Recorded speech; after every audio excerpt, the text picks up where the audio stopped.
Si je chante bien, est-ce que vous me donnerez un repas demanda la fillette de 9 ans, serrant fort une guitare cassée, tandis qu'elle fixait le producteur de l'émission Stars of America en coulisses dans le plus grand studio de télévision de Los Angeles.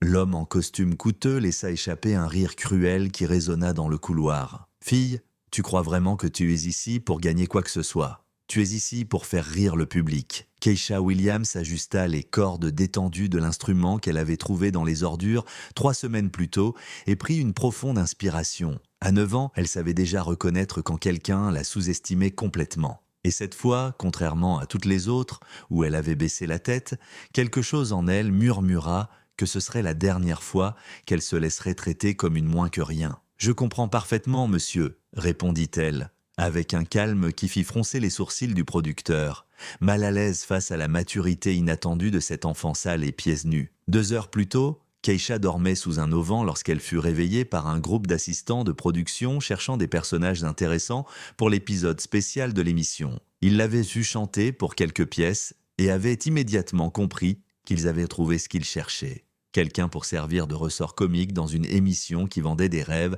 à certains et de l'humiliation à d'autres. « On te mettra à la fin, » dit le producteur en consultant son tableau. « Après que tous les enfants talentueux auront chanté, tu passeras pour équilibrer le spectacle. » Ce que cet homme arrogant ignorait, c'est que Keisha avait grandi dans la rue, observant, apprenant, mémorisant chaque détail du fonctionnement du monde. Elle savait exactement pourquoi elle était là, elle savait quel rôle on attendait d'elle, mais elle savait aussi quelque chose qu'il ne découvrirait que trop tard. Durant les 3 dernières années passées dans la rue, depuis la perte de sa grand-mère qui l'avait élevée, Keisha avait développé quelque chose qu'aucun enfant ne devrait avoir, la capacité de voir à travers les masques que portent les adultes. Et à cet instant, en observant les faux sourires et les regards condescendants autour d'elle, elle prit une décision qui allait tout changer. « Puis-je vous poser une question, monsieur ?»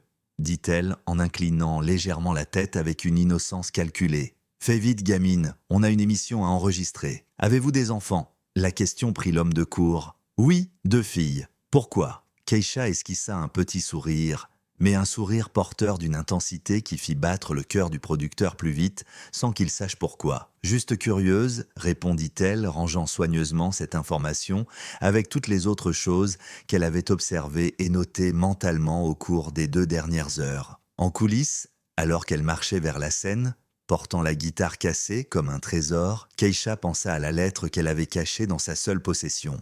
Un sac à dos déchiré. Une lettre qui expliquait non seulement qui elle était vraiment, mais aussi pourquoi sa présence dans cette émission n'était pas une coïncidence. Si vous aimez cette histoire d'une fille que tout le monde a sous-estimée, mais qui détient des secrets capables de renverser complètement la situation, n'oubliez pas de vous abonner à la chaîne, car ce qui se passera lorsque Keisha montera sur scène prouvera que certaines personnes sont nées pour réécrire les règles d'un monde qui s'obstine à les rabaisser. En coulisses d'American Idol, Keisha observait en silence, tandis que les autres enfants participants étaient traités comme de petites célébrités. Les assistants allaient et venaient, offrant des encas gastronomiques, de l'eau fraîche, et même des services de maquillage professionnels à chacun d'eux. « Attention tout le monde !» cria le producteur Richard Brennan en frappant dans ses mains pour attirer l'attention. « Souvenez-vous, vous êtes l'avenir de la musique américaine. Aujourd'hui, tout le pays découvrira vos talents. » Pendant ce temps, Keisha restait assise sur le sol froid du couloir, tenant toujours sa guitare cassée. Lorsqu'elle tenta de s'approcher de la table des encas, une assistante de production la repoussa doucement. « Désolée ma chérie, mais ces encas sont réservés aux participants officiels, » dit la femme avec un sourire condescendant. « Tu es venue accompagner quelqu'un, n'est-ce pas ?»« En fait, je vais aussi chanter, » répondit calmement Keisha. L'assistante fronça les sourcils et consulta son tableau. « Ah oui, tu es la fille spéciale. » La façon dont elle prononça « spéciale » montrait clairement que ce n'était pas un compliment. « Bon, en tout cas, tu passeras en dernier, tout à la fin. » Richard s'approcha du groupe d'enfants talentueux, ignorant complètement Keisha. « Écoutez bien maintenant, vous allez représenter ce que ce pays a de meilleur. Chantez avec votre cœur, montrez vos techniques parfaites et rendez vos familles fières. » Ce fut alors qu'une des participantes, une fille blonde d'environ 12 ans nommée Ashley, remarqua Keisha assise seule. « Papa, pourquoi cette fille est-elle ici ?» demanda Ashley à l'homme bien habillé à ses côtés. « Ne t'en fais pas, princesse, » répondit son père en baissant la voix. « Elle est ici aussi, comment dire, pour montrer le contraste, afin que tu brises encore plus.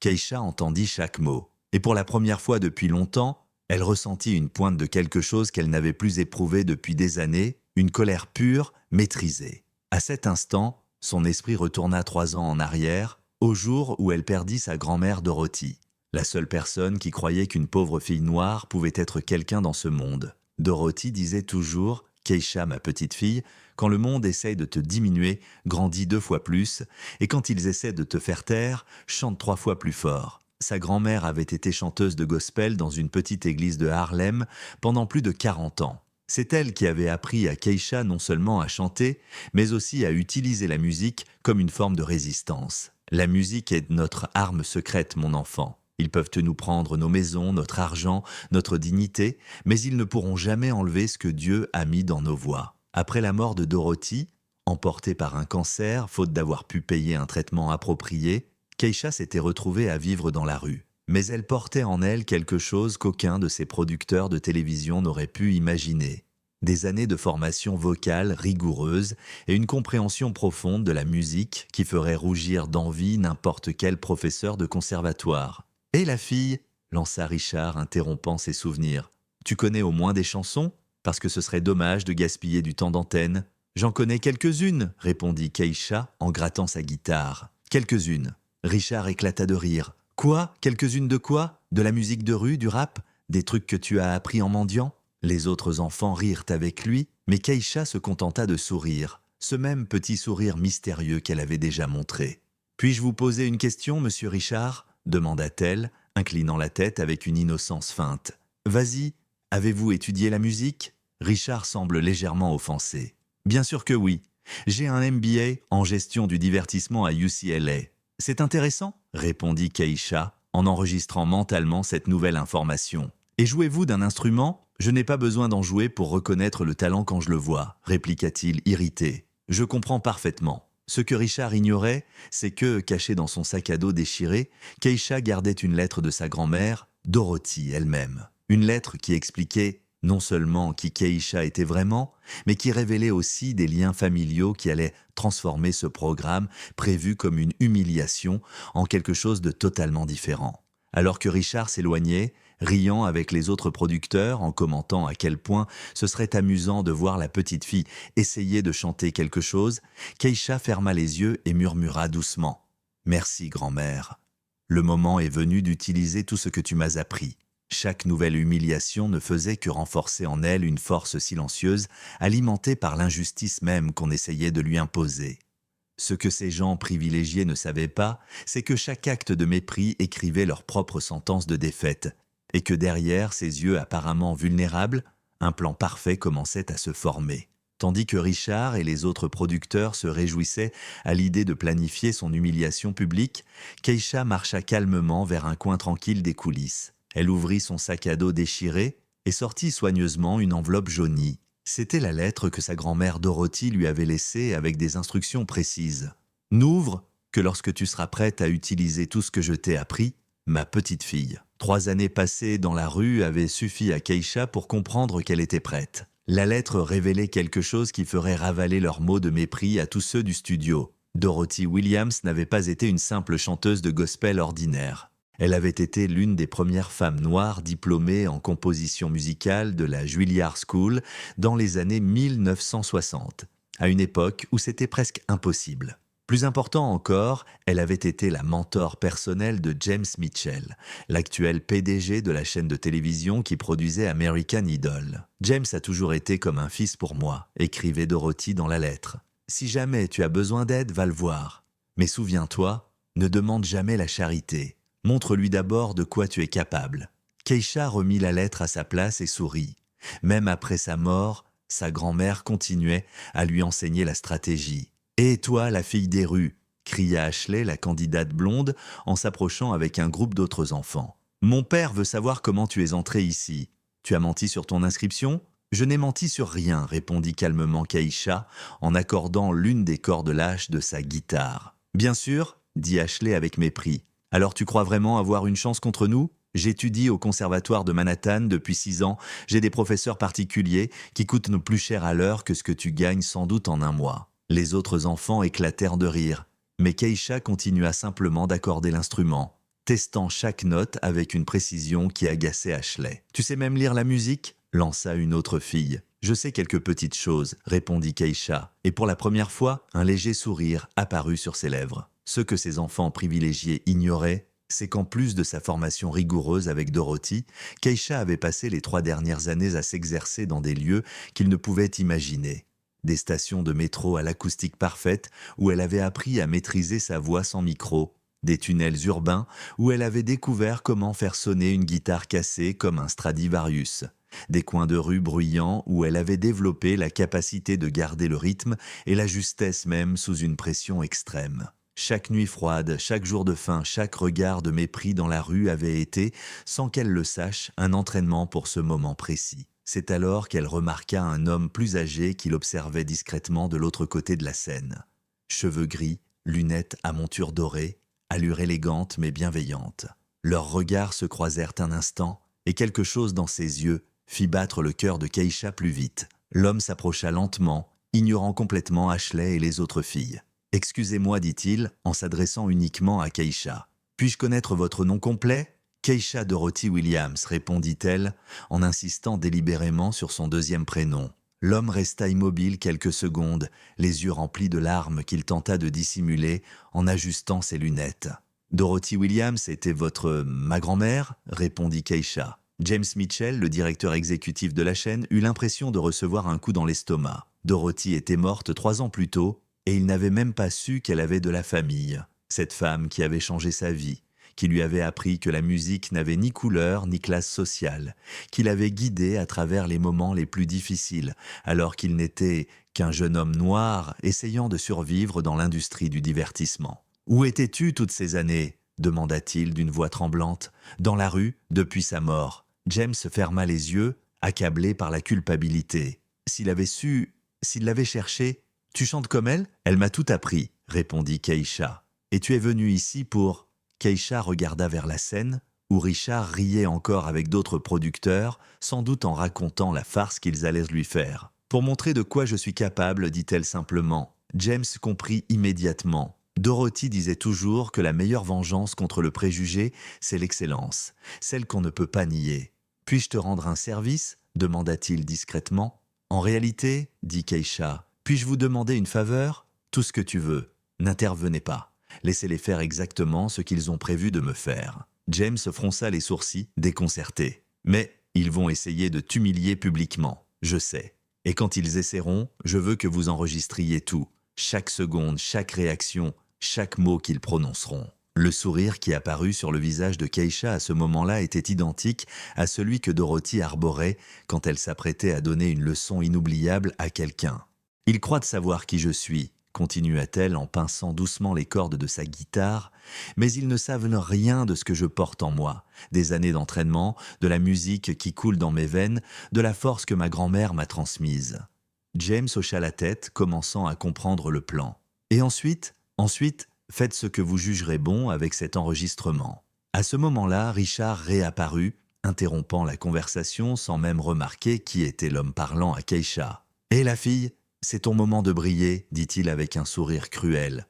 On espère que tu vas bien nous divertir là-dehors. » Keisha se leva, ajusta la guitare sur son dos et se dirigea vers la scène. Mais, avant de sortir de portée de voix, elle se tourna vers James et murmura « Ma grand-mère disait toujours que Dieu nous donne des talents non pas seulement pour nous élever, mais pour élever ceux qui viendront après nous.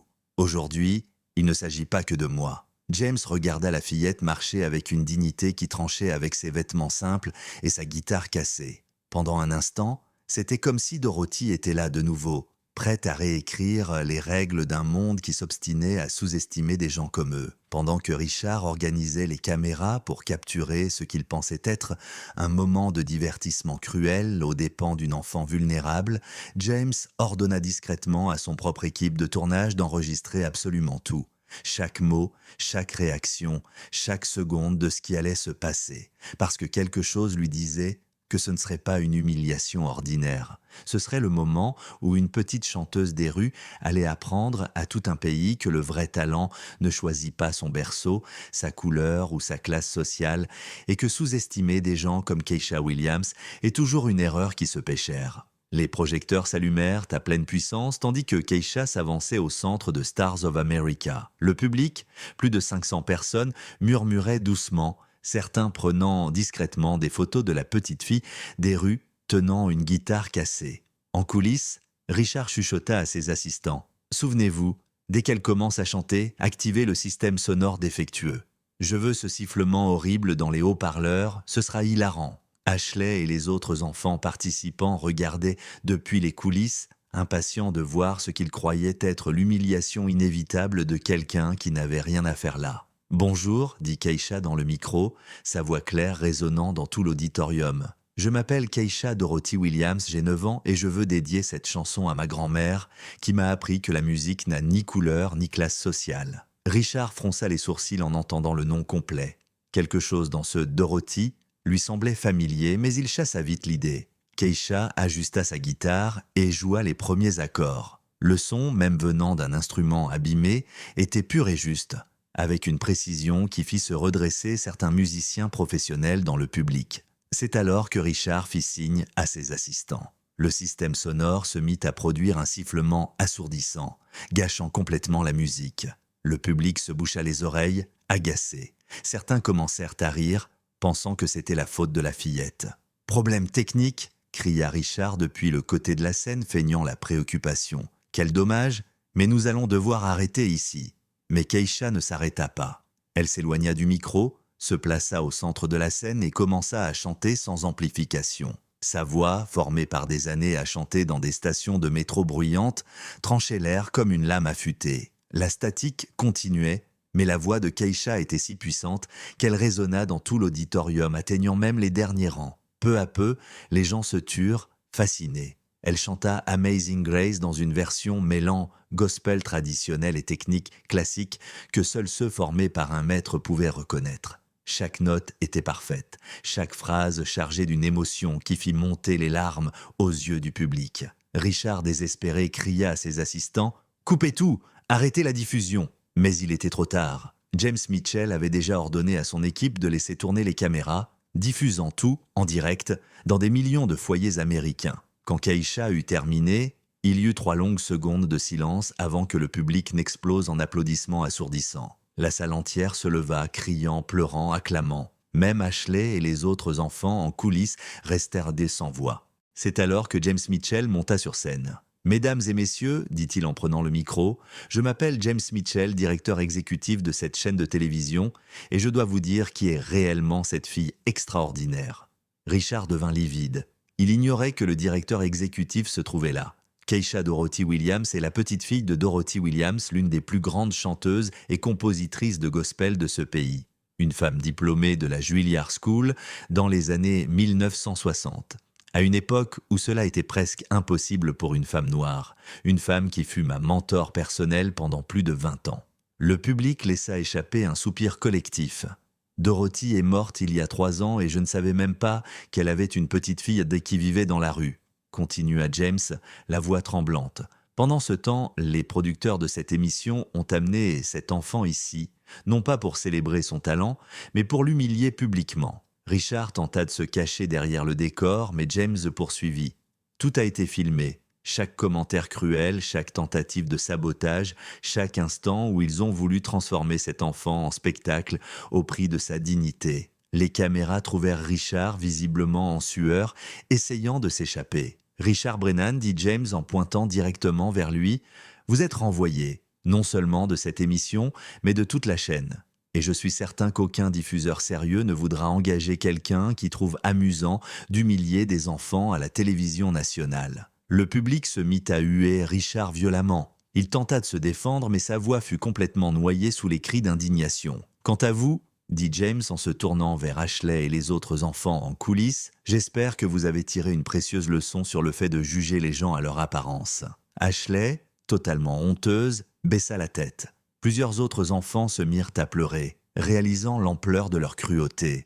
James s'agenouilla alors à côté de Keisha, qui restait calme au centre de la tempête. « Keisha, au nom de toute cette entreprise, je te présente mes excuses, dit-il. Ta grand-mère serait incroyablement fière de toi, non seulement pour ton talent, mais pour la dignité avec laquelle tu as affronté tout cela. Elle disait toujours que la musique est notre arme secrète, répondit simplement Keïcha, et que le meilleur remède contre les préjugés, c'est l'excellence qu'on ne peut nier. La phrase résonna dans tout l'auditorium capté par les caméras et diffusée à des millions de personnes. À ce moment-là, Richard fut escorté hors du bâtiment par des agents de sécurité, tandis que le public continuait d'applaudir. Sa carrière de 20 ans à la télévision venait de s'effondrer en quelques minutes, détruite par sa propre arrogance et sa cruauté. Alors que les crédits de l'émission défilaient, montrant Keïcha enlacé par James sur scène, une vérité puissante résonna dans tout le pays. Sous-estimer quelqu'un en se basant sur ses origines est toujours une erreur coûteuse, et le vrai talent ne choisit pas le berceau dans lequel il naît.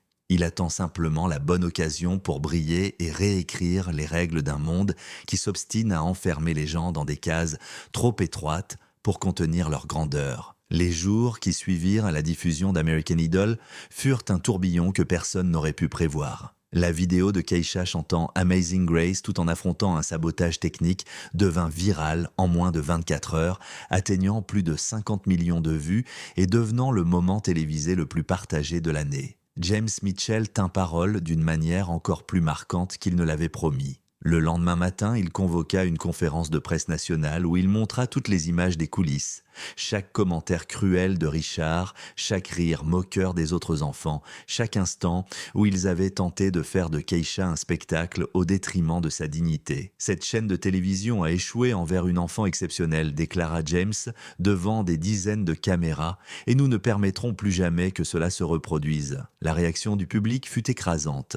Richard Brennan ne perdit pas seulement son emploi. Toute sa carrière s'effondra en quelques heures. Aucune chaîne, aucune société de production ou entreprise de divertissement du pays ne voulut associer son nom à un homme qui avait tenté d'humilier une orpheline à la télévision nationale. Ses comptes sur les réseaux sociaux furent inondés de plus de 2 millions de messages de condamnation, le forçant à quitter Los Angeles et à s'installer dans une petite ville où personne ne le connaissait. Ashley et les autres enfants participants eurent eux aussi leurs propres conséquences. Les parents d'Ashley, mortifiés par la diffusion nationale de la cruauté de leur fille, la retirèrent immédiatement du conservatoire de Manhattan et l'inscrivirent dans une école publique ordinaire, où elle dut apprendre à vivre avec des enfants de tous milieux sociaux. « Nous voulons que notre fille apprenne la valeur de l'humilité », déclara le père d'Ashley lors d'une interview ultérieure, tentant visiblement de sauver la réputation de la famille. Mais le plus extraordinaire fut ce qui arriva à Keïcha elle-même. James Mitchell ne se contenta pas de s'excuser. Il transforma toute la situation en une opportunité de changement réel. Il créa immédiatement le programme Dorothy Williams du nom de la grand-mère de Keïcha, offrant des bourses complètes de musique à des enfants talentueux issus de milieux défavorisés. Keïcha devint la première bénéficiaire du programme, recevant non seulement une bourse complète pour étudier à la prestigieuse Los Angeles Music Academy, mais aussi un foyer. James et sa femme Margaret, qui n'avaient jamais pu avoir d'enfant, demandèrent officiellement à l'adopter. Dorothy disait toujours que la musique nous relie comme une famille, expliqua James le jour de l'adoption officielle. Keïcha n'est pas seulement une enfant talentueuse que nous aidons, elle a ramené quelque chose que nous avions perdu lorsque Dorothy nous a quittés. 6 mois après la diffusion, Keïcha se produisit au Carnegie Hall en tant que soliste invité avec l'Orchestre Philharmonique de New York. Le concert, diffusé en direct dans tout le pays, permit de récolter plus de 5 millions de dollars pour le programme Dorothy Williams, qui avait déjà aidé plus de 200 enfants dans des situations similaires. Lors de sa performance au Carnegie Hall, Keïcha dédia la musique à la mémoire de sa grand-mère Dorothy, mais aussi à tous les enfants jugés par la couleur de leur peau, leurs origines ou les vêtements qu'ils portent, avant que quiconque ne prenne la peine de découvrir le talent qu'ils portent en eux. Le public pleura ouvertement lorsqu'elle évoqua les 3 années passées à dormir dans les rues de Los Angeles, à quelques kilomètres seulement du théâtre où elle recevait maintenant une ovation debout. L'émission Stars of America fut entièrement remaniée.